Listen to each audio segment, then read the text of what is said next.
Psychologie et sociologie s'abattent ensemble sur l'enseignement primaire. Sociologie, c'est bien. L'histoire manquait d'air et de perspective. L'anecdote recouvrait les institutions. Il s'agit de restaurer dans les esprits la notion de l'histoire universelle. L'humanité va paraître aux yeux des enfants.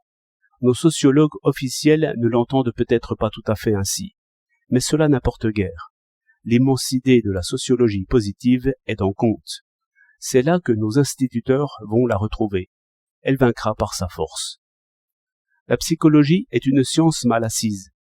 Elle est mise en pièces par les discoureurs et par les médecins, qui tirent chacun de leur côté.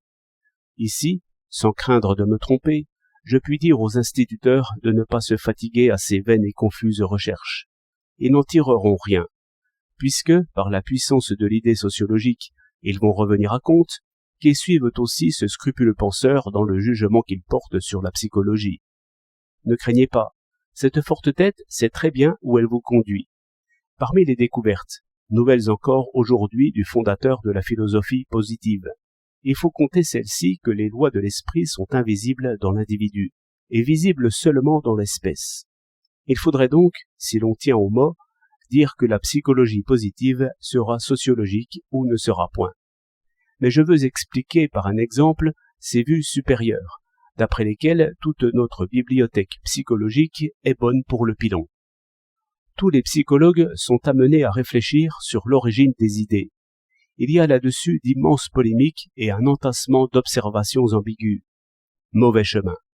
Si ces observateurs avaient lu seulement avec attention l'immortel chapitre de la statique sociale qui a pour titre « Théorie positive du langage humain », ils comprendraient sans doute que l'enfant apprend à parler avant d'apprendre à penser, ou, si l'on veut, qu'il apprend à penser en apprenant à parler. D'où il suit qu'il pense d'abord les idées les plus abstraites et les plus difficiles, non pas du tout d'après sa courte expérience de physicien, mais d'après une expérience politique, qui éclaire les mots par le spectacle humain seulement. Lorsque l'enfant aborde, par les yeux et les mains, l'étude des choses matérielles, sans cet écran de la mère et de la nourrice, si longtemps placé entre les choses et lui, il est déjà métaphysicien, théologien, poète et mage. À quoi nous ne pouvons rien. Et c'est heureux, puisque la longue enfance de l'espèce est ainsi promptement digérée. Maintenant, quelles furent les premières idées de l'espèce? Non point tirées d'expériences simples et concordantes. Folles idées, au contraire, tirées de l'expérience politique, toujours ambiguë, et aussitôt intrépidement étendues jusqu'aux étoiles, aussitôt célébrées, chantées, adorées, contre les leçons de l'expérience. Les contes et les mythologies nous donnent une faible idée de ces improvisations hardies, qui furent les pensées de l'enfance humaine. Mais les sociologues de ce temps, d'après l'impulsion de Comte, ont poussé fort loin l'étude du fétichisme tout nu.